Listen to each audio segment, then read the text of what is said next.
કચ્છના તુણા ગામની ધરતી પર એક અસાધારણ ઇતિહાસ જન્મ્યો. ડગાઈચા આપા ડાંગર ભગવાન સૂર્યનારાયણ અને મુરલીધર મહારાજના પરમ ભક્ત, ગૌધણ સેવક, દાતાર, શૂરવીર એમ 32 ગુણને એક જ પુરુષ.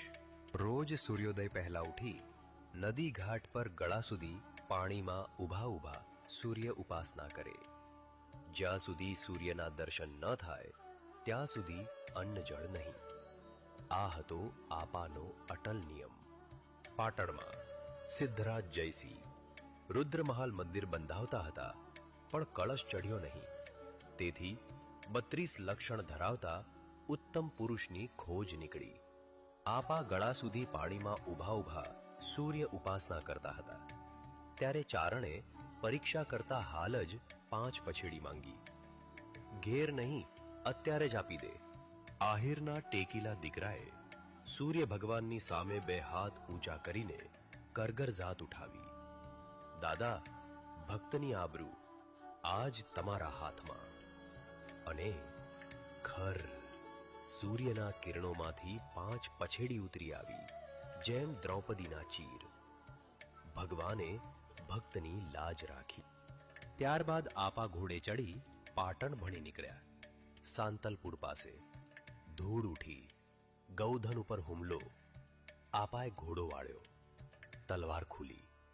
ભાલાના ઘા, ઘા ઉપર ઘા, છાતી ઉપર, પીઠ ઉપર. તો પણ ડગ્યા નહીં, ઝૂક્યા નહીં. ગૌ માતાની રક્ષા ખાતર ઘાયલ કાયાએ જજુમ્યા. ગૌધર સલામત, દુશ્મન ભાગ્યા. પણ ડગાઈચા આપાનો શ્વેત જભો રક્તરંજિત. ઘૂંટર ઉપર ઢળેલો આ ત્યાગ. ઘૂંટણભર તૂટેલી તલવારનો ટુકડો ઉઠાવી.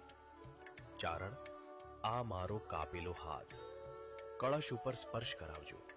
ના ચઢે તો ડાંગરનો દીકરો નહીં. ચારણ પાટણ પહોંચ્યા.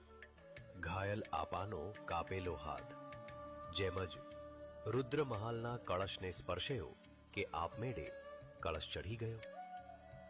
આ આપાનો અમર ઇતિહાસ ઈસવીસન 1096 થી 2026 સુધી આ ભૂમિની ગૌરવગાથા અખંડ છે. પીપરાણા ગામ, સાંતલપુર તાલુકો, પાટણ જિલ્લો.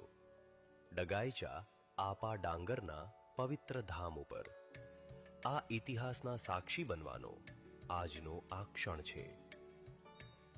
ગુજરાતના આદરણીય મુખ્યમંત્રી શ્રી આ આહિર ભૂમિ, આ ભક્તની ભૂમિ, આ દાતારની ભૂમિ, આ શૂરવીરની ભૂમિ આપના ચરણ સ્પર્શથી ધન્ય બની છે.